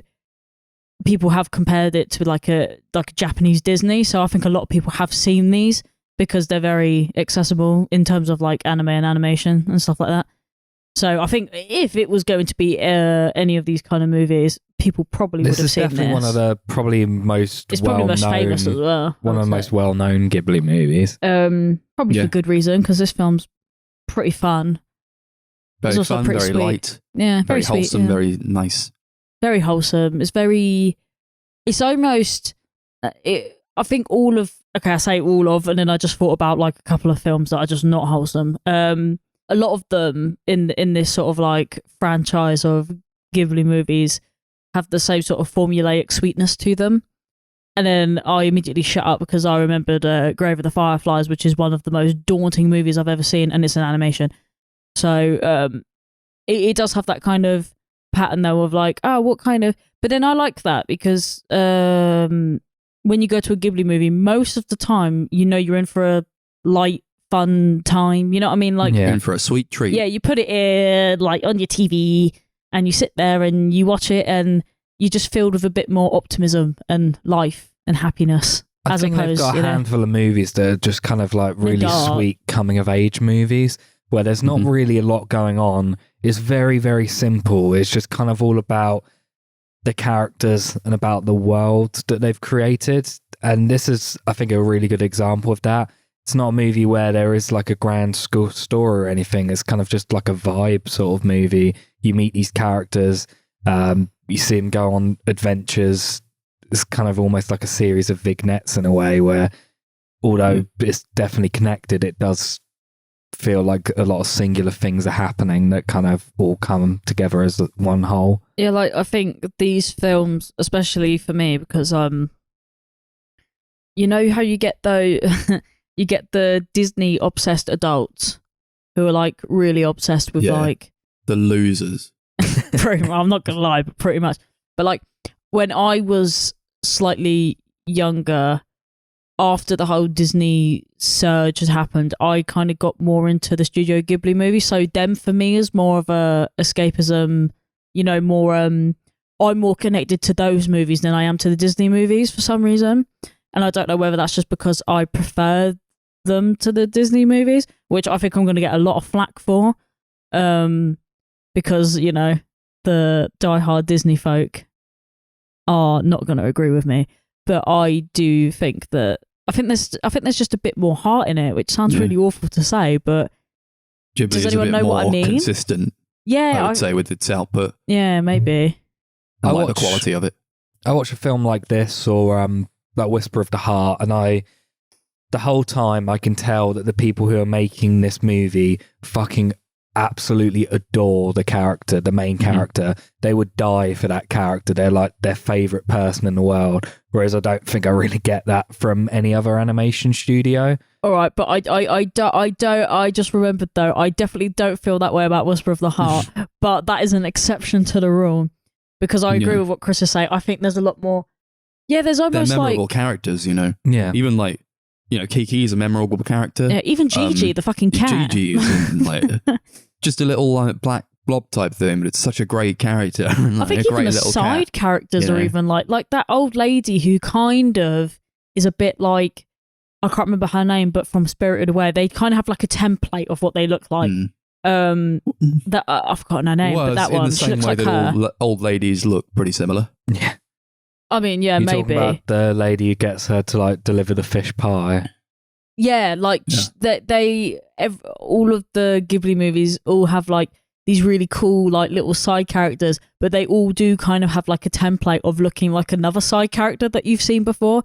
Like the lady in this who is Kiki's friend and goes to visit her is a bit like that girl who works in the the Emporium thing in Spirited Away. Like, no joke, like they all are kind of like cookie cutter templates of each other. But I'm not going to hold that against them because animation's fucking hard, man. If you need if you need to get your characters to look similar to another one, I'm not going to judge because I love these films anyway. Like you like those like the little Totoro trolls as well. Like even the little ones all look identical to like even the little white ones, and then the little black soots that you see in like Totoro are like the same ones from Spirited Away, which I kind of like because they all like interconnected in that way. But it's just, I just think these films have a lot more like, a lot more like love in them, and people aren't going to agree with me on that. I don't think, because people are going to be like, yeah, but Disney, like, that's your childhood, and I'm like, yeah, but no. It depends. I don't know. Because I think a lot there's of them good like, and bad in each of them. well, Mostly the bad comes from Disney. At least in like the ones where like they're not so great in Ghibli, you're like, like they're clearly trying a lot more than the bad ones in Disney. Yeah, I never watch a Ghibli movie and don't feel like the entire studio don't care. No, yeah. Like every single thing that Ghibli puts out is a passion project. Yeah, like even if it fucking sucks. Yeah, even it's the a ones that passion aren't project. as good. Like, to be honest, now that we've watched Earwig. it again, like, I was going to say the Cat Yeah. Returns. I don't think that's Cat that Returns, amazing, yeah. but People like making that, clearly. yeah, no, but that's kind of, I don't know, that's kind of what for me kind of sets these kind of movies apart, is that I feel like they have like put all their sweat and tears into this It's movie. like, I like a movie that's like very straightforward and like to the point. Like, This movie here's is, to be Kiki's fair. delivery service. She's a witch. She delivers things. Yep, that's it. That's the whole what it movie. is. And it gets by on like that and like really good character work and seeing her interact and go to this new place, and like it feels so lived in. They do a really good job at like showing the scenery in a way that you could like just walk in and you could navigate your way around. The attic that she lives in, really like nice little place. Like just like she rocks up and she's like, yeah, I need like a place to stay. And she like, she's like, yeah, I'll work part-time at the bakery. And she gets like room and board and breakfast, and she can use the phone, and you can also operate her business out of this place. Like, damn, Like, you're living the millennial dream, Kiki, at the age of 13. did anyone this might have just been me, but the whole time I was watching it, I was thinking about like how polite this movie is, because like if this was set in like, obviously I know that, you know, the people aren't real, and like I don't know like Japanese customs. I don't know whether they're just that polite in general. I have no idea. But like I was thinking this would never happen in Britain. Like you'd see someone be like, can I use your phone? And they'll tell you to get fucked or something, or you might steal my phone, please don't take it from me. Like, I just thought this film was so polite and wholesome, but it just wouldn't happen anywhere else. I think that's like kind of something that Ghibli do generally. They're always like, they feel like fantasy worlds. They are like pure escapism. You watch a Ghibli movie and transported to like just a really lovely world where things are good.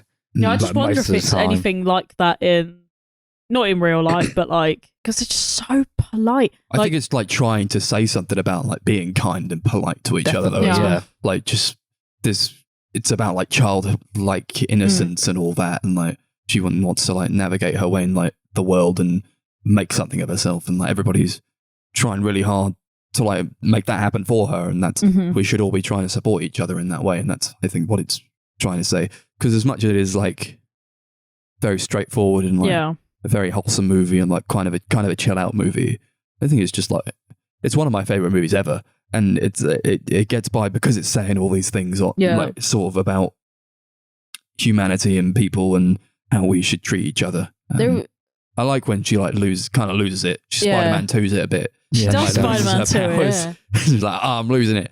And I think that's something we all said was, she's Spider-Man 2. she said that at the same time. Yeah. Oh, she's Spider-Man 2. It was like a secret power we had. Yeah. And that was about like you could be passionate about something, you can, but like you could still kind of lose it a bit, and like she needed to like recoup and like, go to the woods with her friend and like do nothing for a bit. It's like a crisis of faith almost, isn't it? She like talked to her friend who paints, and her friend said, there are times where I can't paint at all, but I just like walk around a bit, or like I'll do something else for a little bit, and I come back and I can paint again. It doesn't matter how long it takes, but like just kind of comes back to you, because if you can do these things, You will do. You will them. do these things. I like the message that kind of like scene was trying to give you, because especially like it was the anti-grind set scene. Yeah, it was very much a. You don't have to put all of your all in it all the time, but then it also kind of did that thing that I don't really particularly enjoy in creative films, where once again someone talks about the tortured artist or whatever, and I'm like, here we bloody go. But like, other than that, I think that's the only thing about this film I didn't like. But even then, that's like the tiniest gripe, because it was like only one line of the movie where she was like, oh yeah, like, you know, when terrible things happen or whatever, we make stuff, and I'm like, dude, some people just don't though, you know what I mean? Like, it doesn't have to be, but other than that, I don't even know if I got that from it, to be fair. But maybe that was just the way that I interpreted like her talking about turning struggles into art, because I think for me it's so ingrained in my head that that's what people think about great artists, is that they always have to be tortured in some way. Is that that's the only thing I ever interpret from these kind of conversations now. And maybe they're not, but that's just how I think I just got more of a sense of like relaxation from it, and like the importance of trying to relax, or like and like take some time for yourself, because it is quite a relaxing movie. So when you're in it, you're like, yeah, you know what? When they're talking about like having time off from things, it's like, yeah, I feel good about relaxing, you know? I'm relaxing watching this movie. It's a nice experience. See, I did, the thing is, but I also didn't get that either. I actually got that. I don't know if you guys ever like get this from. I mean, I guess it depends, because you guys are creatives in different fields to me, if that makes sense. But like, I watched this film, saw them like doing their like relaxing, and they were like, you know, like drawing and shit, and I was like, I really just want to go draw right now. Like, I just didn't want to finish the movie, I just wanted to go and draw. But I don't know if you guys get that kind of like, because obviously it sounds like you guys were just chilling and having a good time, but I was ready to go bust out some fucking pencils, mate. I don't know whether you guys have this random surge of wanting to do something when you watch a movie or something. Like I said, when I watched Phantom Thread, I went home and I made an omelette. But an omelette is different. Well, I guess you did make something. That is true. Yeah. You could have been a chef by then. Not like just make an omelette, but like it made me want to cook. You know, I wanted to like do something like that. I just said you'd be a chef, mate. But yeah, I don't know. I just like, it's a nice world to live in, and I don't know if I'm like, oh, I watched this and it makes me want to do this. It's like, I don't think it's that kind of movie for me. Yeah. I think most of these films are for me though. I think it's when I see See, the thing is, I would never make an animation, and we've already been through this. I don't think any of us would, because it takes too long and it's a lot of time and a lot of love. It's just a lot of effort, basically. And I would never do it. But whenever I see an animation movie, I always want to go and make something, and I have no idea why. It's never an animation. I just want to draw something or create something or make a piece of art or something. I just want to do something, and I don't know why. I don't know whether it's just the idea of, I love to see that animation's not dead. I can do it too. And then I'm like, but I'm not actually making any animation. I'm just doing art, if that makes sense.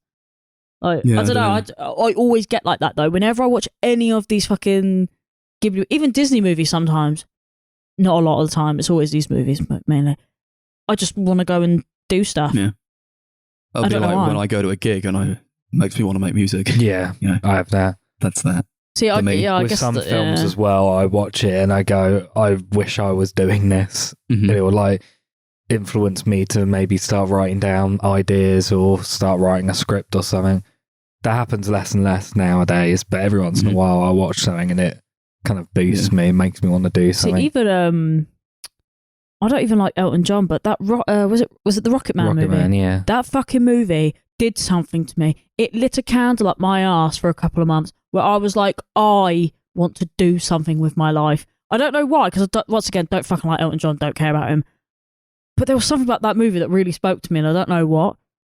But every now and again, it's the same thing. I'll see a movie, or I'll watch something, like maybe just like a shitty animation on YouTube or something, and I'll go, I'm going to go make something. Maybe I should do Uber delivery again. Maybe that's Max's delivery service. He becomes an Uber driver. When she did that delivery in like the harsh rain, did she was you like feel flying through the rain. It was like, getting battered by these like these corvids or like these magpies, and they're like, rah! And like the geese. I was like, this is fucked. Did you relate to that? I related though? to it so hard. And then like she fucks it, and like just like the parcel, the little cat toy falls out of the basket, and she's like, oh fuck. I'm like, we've all been there. It's like, yeah, it is fucked up. It's like, it is a nightmare when that kind of thing happens. Oh my god. It is like, the world has ended. I fucked it. I could never imagine being an Uber driver. I reckon it'd be quite easy money. I think if you drove and did it, not if you did it on a bike. But now we're getting into like parallel universes of which don't exist now. Yeah. But that is quite funny. I'll tell you this: it's not easy money. No, it is not. Probably not. Stick to your day job. It's hard work for very, very little money. Yeah, I must admit, no wonder people don't want to do that kind of thing.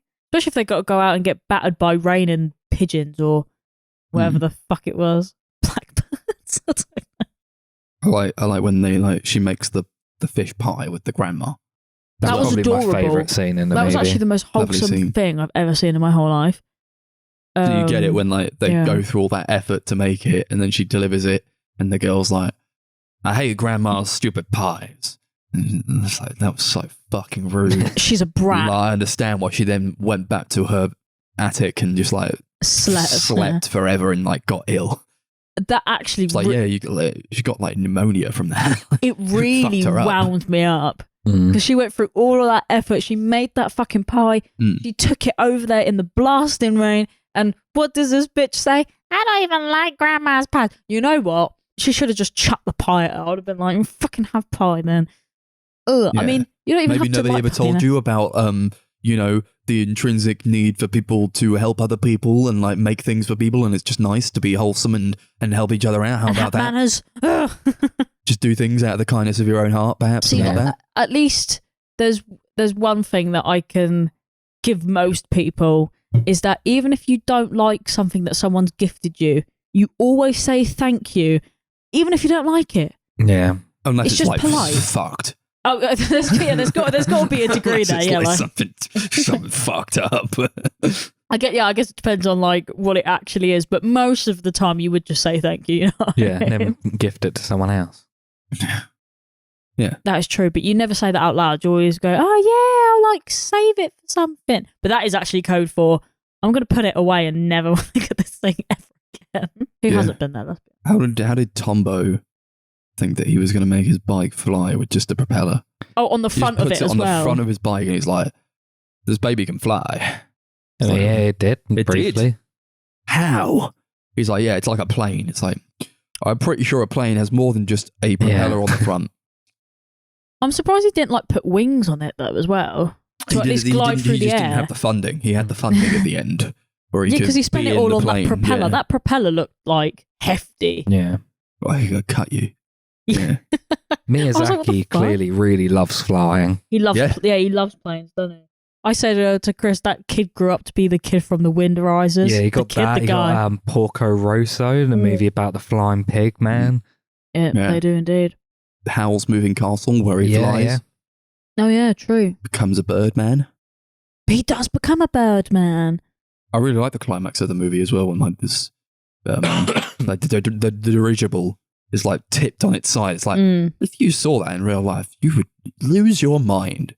This fucking dirigible zeppelin just going on its side and fucking destroying itself, or like the town, like this kid hanging off on a rope. You'd be like, what the fuck? It would change your world forever. Didn't you like that old woman who was like, they changed it just as it was getting good? She was fucked up, man. She was a hero. She loved it. She loved seeing this thing destroy the town. Oh yeah, because she was like, oh my god, it's backwards. It's destroying the town. And she's like smiling as she's saying it. That's what we said. We were like, she's smiling. What the fuck? I like her. But it's like the perfect ending to this movie. I think it's not super bombastic in a way that conflicts with the vibe of the movie, but it's also not so held back as to be like, whatever, another scene. It is the climax. It just works really well for it. I thought it was quite abrupt. Kiki's arc at the end, you know. Because I don't know why, but I remember it ending with her flying, but I thought that was because she just remembered how to fly. Not that she remembered how to fly, save the boy, and then ended the movie flying. Yeah. She kind of had to she fucked up a bit when she was flying through the streets.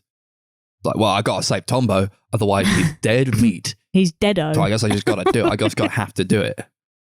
Steal this guy's broom. Can I borrow your broom? And he's like, that's my broom she's using on the TV. I liked him. He was cool. He was cool. Cool. Anything else to say on Kiki's delivery service? No, I can't say I do, to be honest. Good music.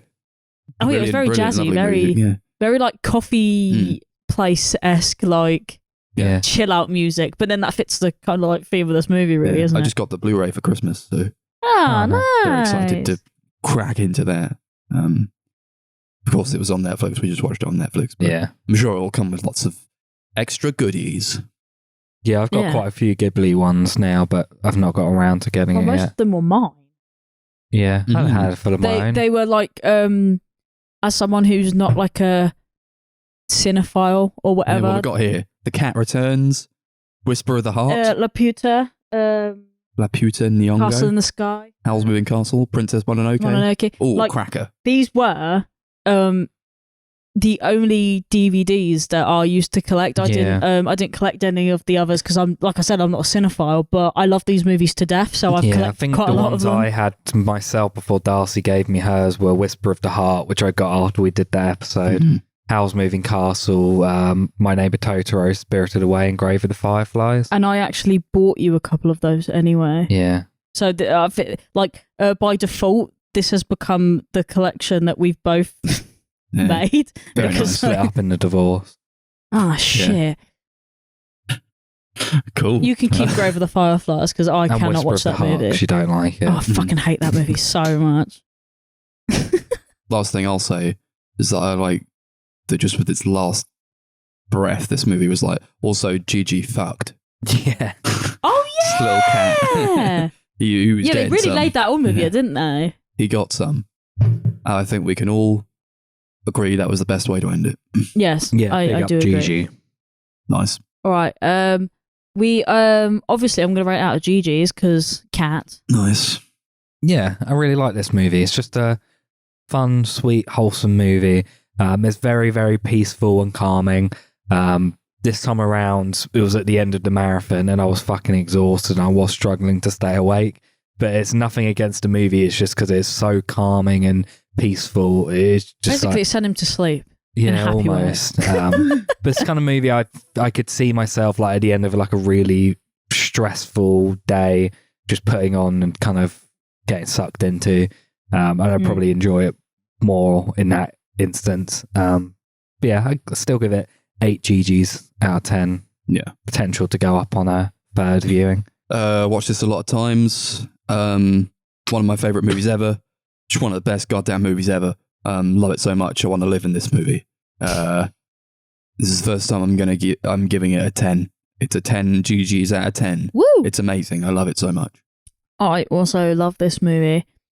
It's one of my favorite ones in the collection, but I don't think it's my favorite one because it's almost like there's too many good ones to pick, if that makes sense. Like how do you navigate that? But yeah, it's quite wholesome, it's quite fun. I didn't enjoy it as much this time round, but mostly because we watched a bunch of other movies, and by the time it gets to the third movie, I want to be dead. So in normal fashion, always better in Japanese than in English because I watched it once on Film 4 in English and I hated it. Yeah, we watched it in English. It was horrible. First time I watched it. Yeah, because British TV, you have to watch it in English. Had Phil Hartman as Gigi. That was fun. That was what I should have mentioned. That your little He's review that said decent voiceovers for the English dub. I remember now the little review that Chris gave it back in 2020. Oh, a sad reminder of how Phil Hartman was murdered by his wife, and I was like, brilliant. 8 GGs out of 10. That's how I felt watching Jingle All the Way as well. What the fuck? Yeah, I forgot. Fun fact for the podcast. He's the cat, isn't he? Yeah. Is he Gigi? Yeah. Yeah. Well, obviously he's not in the when we watched it, but yeah, he is in the English dub. Oh no. Yeah, no, I know. It was like I was like looking for like a wholesome little review, and then I just saw Chris's. I went, "Fucking hell!" Ooh, that's another one for the books. Another free for all. This is the Yeah. 11th free for all we've done on the podcast. Naturally, Is that it? It's not counting all the COVID lockdown stuff. ones. Yeah.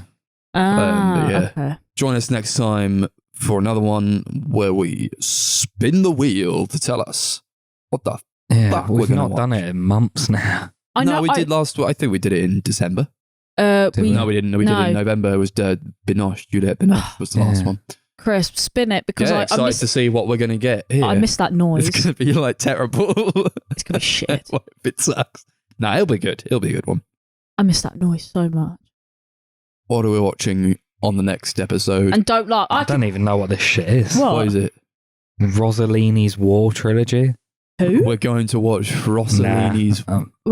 I No, don't, we're who not. is I don't know that? what it is. We can't. Who? I might look. put that I'm on gonna look there. that up after because I have no idea.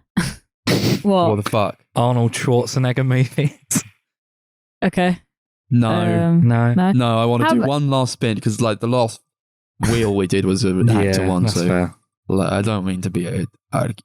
What? Oh, do you want? Yeah. Sorry. Okay. I This is it. mean, This is the one. stop it. Stop making This me is the laugh. one. Robocop. Robocop. We're doing Robocop.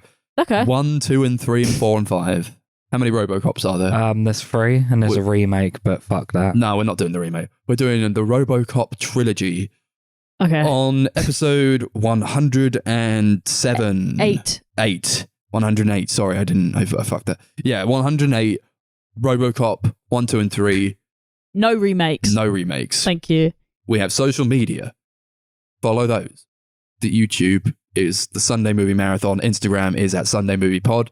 Twitter is at Sunday Movie Pod. Facebook is at Sunday Movie Marathon. Our Letterboxd is at Sunday MM. Capital S, capital MM. Remember to like, subscribe, rate the podcast 5 stars, wherever you can. Any last words? Woo! Thanks for listening. Wow, Chris, that was Be good to each other.